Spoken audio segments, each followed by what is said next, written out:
Wabarakatuh. Saya di sini sebagai perwakilan kelompok ingin mempresentasikan hasil diskusi kami. Nah, sebelum itu saya memperkenalkan diri. Nama saya Muhammad Dedat Apriansa dengan NPM 20082600241. Ada Putri Rida Yuliansa dengan NPM 20082602118. Lalu ada Elva Irwana Putri dengan NPM 20082602236.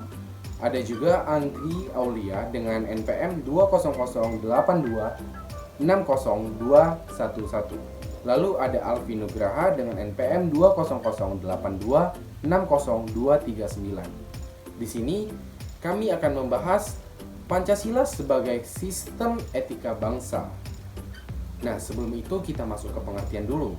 Pancasila berasal dari dua kata, yaitu panca yang artinya 5, sila yang artinya dasar atau peraturan tingkah laku yang baik. Jadi, Pancasila adalah 5 dasar yang dijadikan acuan dalam bersikap dan bertingkah laku. Nah, setelah itu kita masuk ke sistem. Sistem adalah suatu kesatuan yang terdiri dari komponen atau elemen yang dihubungkan bersama untuk memudahkan aliran informasi, materi, atau energi untuk mencapai suatu tujuan. Etika adalah ilmu tentang apa yang baik dan apa yang buruk.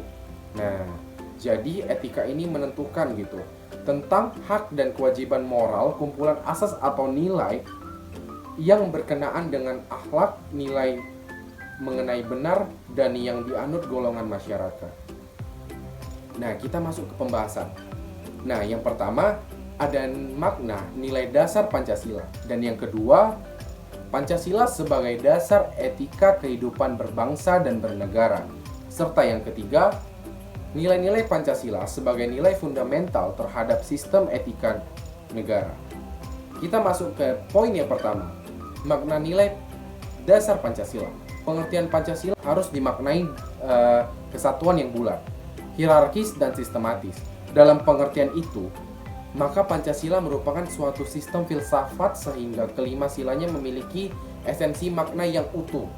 Dasar pemikiran filosofisnya yaitu Pancasila sebagai filsafat bangsa dan negara Republik Indonesia. Mempunyai makna bahwa dalam setiap aspek kehidupan kebangsaan, kemasyarakatan, serta kenegaraan harus berdasarkan nilai-nilai ketuhanan, kemanusiaan, persatuan, kerakyatan, dan keadilan.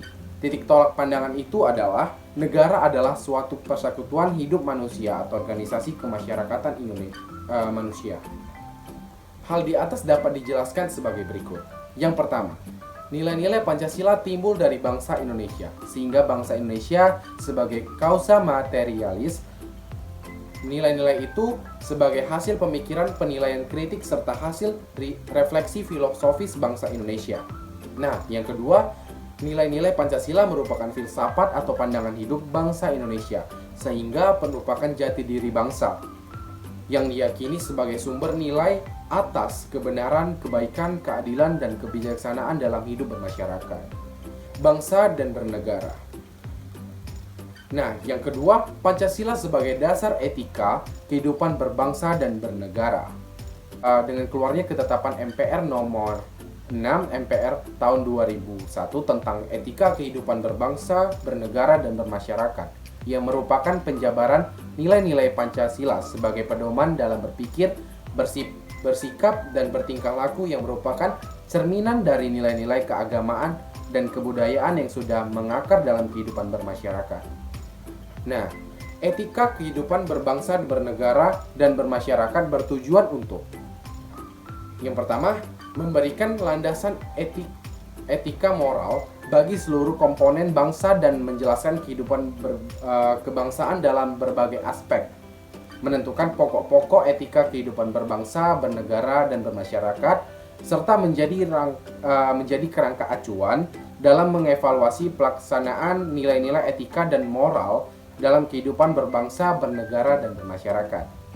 Nah, etika kehidupan berbangsa meliputi etika sosial dan budaya, etika penegakan hukum dan keadilan, etika politik dan pemerintahan, etika keilmuan, ekonomi dan bisnis, serta etika lingkungan.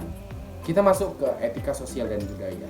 Etika sosial dan budaya bertolak dari rasa kemanusiaan yang mendalam dengan menampilkan kembali sikap jujur, saling peduli, saling memahami, saling menghargai, saling mencintai, dan saling menolong di antara sesama manusia dan warga bangsa.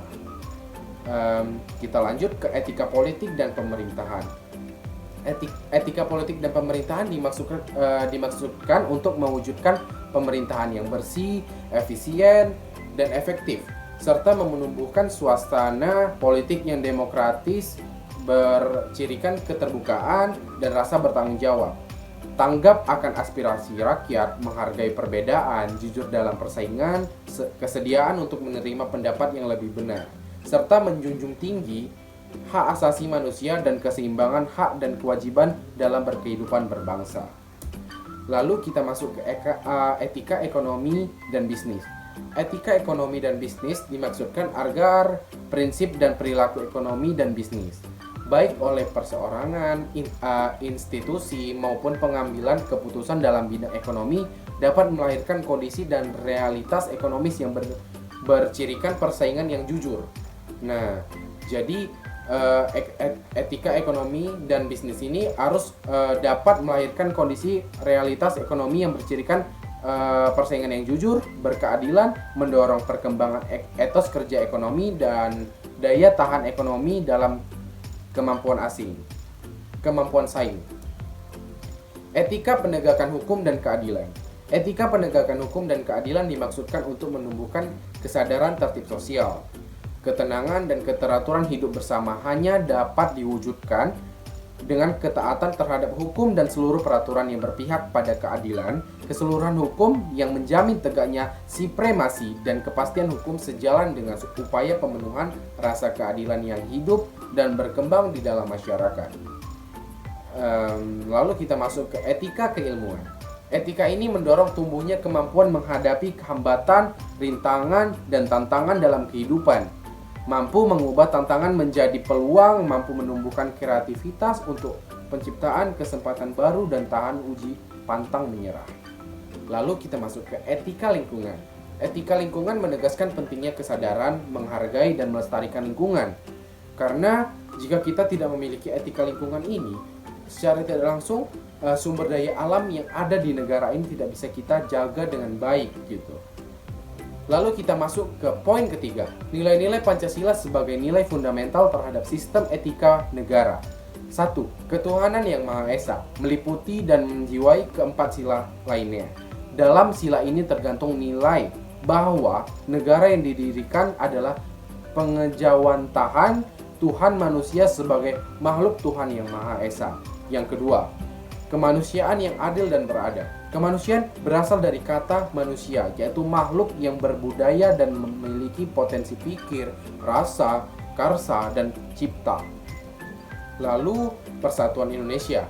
Persatuan Indonesia mengandung pengertian bersatunya bermacam-macam corak yang beraneka ragam menjadi satu kebulatan. Nah, yang keempat ada kerakyatan yang dipimpin oleh hikmat, kebijaksanaan dalam permusyawaratan atau perwakilan. Rakyat merupakan sekelompok manusia yang berdiam dalam satu wilayah negara tertentu. Dengan sila ini berarti bahwa bangsa Indonesia menganut sistem demokrasi yang menempatkan rakyat di posisi tertinggi dalam hierarki kekuasaan. Serta yang kelima, keadilan sosial bagi seluruh rakyat Indonesia. Keadilan sosial berarti keadilan yang berlaku dalam masyarakat di segala bidang kehidupan, baik material maupun spiritual. Seluruh rakyat Indonesia berarti untuk setiap menjadi rakyat Indonesia tanpa terkecuali.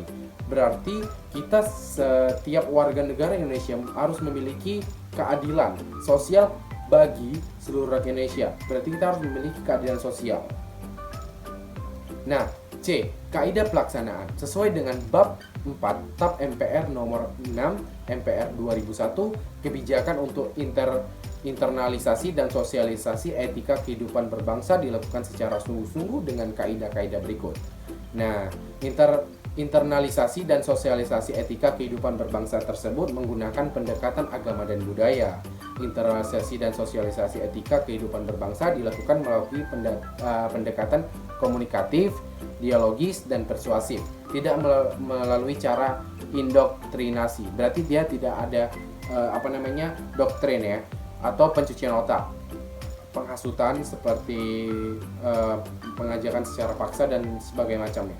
Mendorong swadaya kemasyarakatan sinergis dan berkesinambungan untuk melakukan internalisasi dan sosialisasi etika kehidupan berbangsa, serta mengembangkan dan mematuhi etika profesi lainnya sesuai dengan pokok-pokok etika kehidupan dan berbangsa.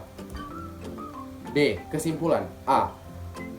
Poin kecil A-nya yaitu Pancasila dan etika adalah dua hal yang tidak dapat dipisahkan karena merupakan suatu sistem yang membentuk satu kesatuan yang utuh, saling berkaitan satu dengan yang lain, yang menjadikan pedoman dalam kehidupan masyarakat, berbangsa, dan bernegara. Yang B. Implementasi Pancasila sebagai sistem etika dapat terwujud apabila pemerintah dan masyarakat dapat menerapkan nilai-nilai yang ada dalam Pancasila dengan mengedepankan prinsip keseimbangan antara hak dan kewajiban. Ini daftar pustaka dari kelompok kami. Terima kasih. Assalamualaikum warahmatullahi wabarakatuh.